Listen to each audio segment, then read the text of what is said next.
देश की सबसे पुरानी पार्टी कांग्रेस के लिए राज्यसभा चुनाव किसी बुरे सपने से कम साबित नहीं हुआ। बिहार से लेकर हरियाणा और ओडिशा तक कांग्रेस ने अपने ही सिपाही बागी हो गए। कहीं प्रभारी नदारद रहे तो कहीं विधायकों ने विभीषण की भूमिका निभा दी। तो सवाल अब सीधा दिल्ली दरबार पर है कि राहुल और खड़गे का अपनी प्रदेश इकाइयों पर कंट्रोल खत्म हो चुका है। बीजेपी ने इस बार के राज्यसभा चुनाव में जिस तरीके से विपक्षी खेमा खास तौर पर कांग्रेस को तोड़ा है, वो कांग्रेस के लिए चिंताजनक है, क्योंकि कांग्रेस का हाथ अपनों ने ही छोड़ दिया है। 3 विधायक नदारद रहे, एनडीए की बल्ले बल्ले हो गई। ओडिशा से 3 विधायक सस्पेंड हुए हैं, क्रॉस वोटिंग का खेल खेला उन्होंने। वहीं हरियाणा में जीत तो मिली, पर 9 विधायकों ने झटका दे दिया। तो बड़ा सवाल है कि कहां है कांग्रेस का केंद्रीय नेतृत्व।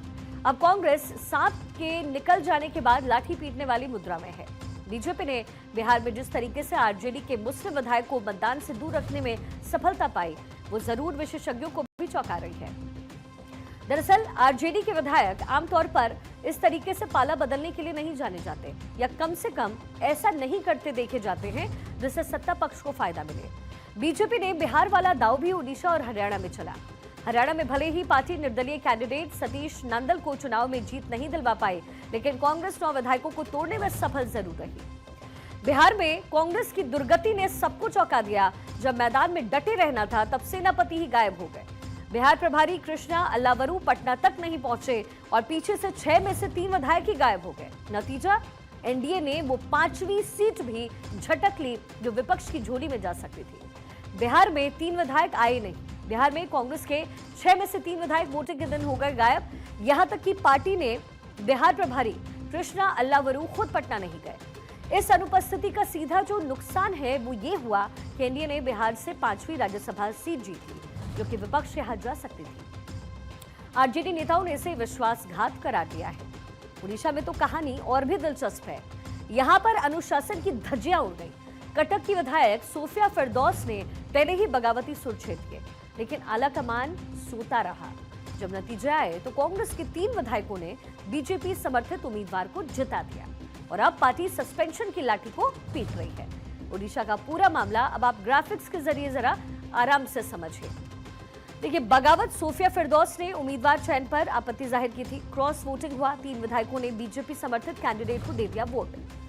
फिरदौस, रमेश जेना और दशरथ गमांगो पार्टी से बाहर हो गए। संदेश इसका यह है कि अनुशासन तोड़ने वालों पर गाज गिरेगी, लेकिन फिर भी कांग्रेस कमजोर तो हो गई। हरियाणा में कांग्रेस की जीत में भी हार छिपी हुई है। समझिए कैसे। करवी बहुत जीत तो गए, लेकिन अपने ही 9 विधायकों ने पार्टी के भरोसे का कर दिया कत्ल। 37 विधायक होने के बावजूद जीत के लिए लाले पड़ गए। यहां पर अपनों ने ही विभीषण बनकर बीजेपी की राह आसान करने की कोशिश कर दी। हरियाणा में कांग्रेस की कड़वी जीत हुई। कुल जो विधायक हैं वो 37 जीत के लिए सिर्फ 31 चाहिए थे, लेकिन मिले कितने कांग्रेस को? 28। 9 विधायकों ने गद्दारी कर दी। क्रॉस वोटिंग में 5 विधायकों ने पाला बदला और 4 के वोट हो गए रद्द। नतीजा ये हुआ कि करवीर बौद्ध मात्र 1 वोट से जीत गए, लेकिन कांग्रेस को इस पर सोचने की जरूरत जरूर है। देखिए, हरियाणा के इन विभीषणों के नाम अब सरेआम हो चुके हैं। शैली चौधरी से लेकर के मोहम्मद इलियास तक। इन नामों ने कांग्रेस की अंदरूनी दरार को जग जाहिर किया। जहां एक तरफ हुडा नाम लेने से बच रहे थे, वहीं प्रभारी बीके हरिप्रसाद ने नामों का खुलासा कर दिल्ली में हलचल मचा दी। कांग्रेस के 5 विभीषण कौन कौन हैं? नाम जरा जानिए। शैली चौधरी नारायणगढ़ से, मोहम्मद इलियास पुन्हाना से, मोहम्मद इसराइल हथीन से, रेणु बाला साढौर से क्रॉस वोटिंग कर बीजेपी उम्मीदवार का साथ इन्होंने दिया। यहां पर सबसे ज्यादा चौंकाने वाला बात यह है, सबसे चौंकाने वाली जो बात है वो बिहार से है, जहां मुस्लिम विधायक का रुख जो अमूमन पाला नहीं बदलते हैं, वो बीजेपी ने बिहार, ओडिशा और हरियाणा में एक ही स्क्रिप्ट लिखी और कांग्रेस उसे पढ़ ही नहीं पाई। ये चुनाव एक चेतावनी है। अगर कांग्रेस ने अपना घर दुरुस्त नहीं किया तो 2027 और 29 की राह और भी पथरीली होने वाली है। इससे क्लियर है कि जहां कांग्रेस की सरकार नहीं है, वहां उसका किला ढहरा है। संगठन की कमजोरी और नेतृत्व की ढिलाई ने विधायकों को बिकाऊ या बागी होने का मौका दे दिया है। अब देखना होगा कि इन विभीषणों पर कार्रवाई होती है या कांग्रेस सिर्फ नोटिस खेलती रहती है।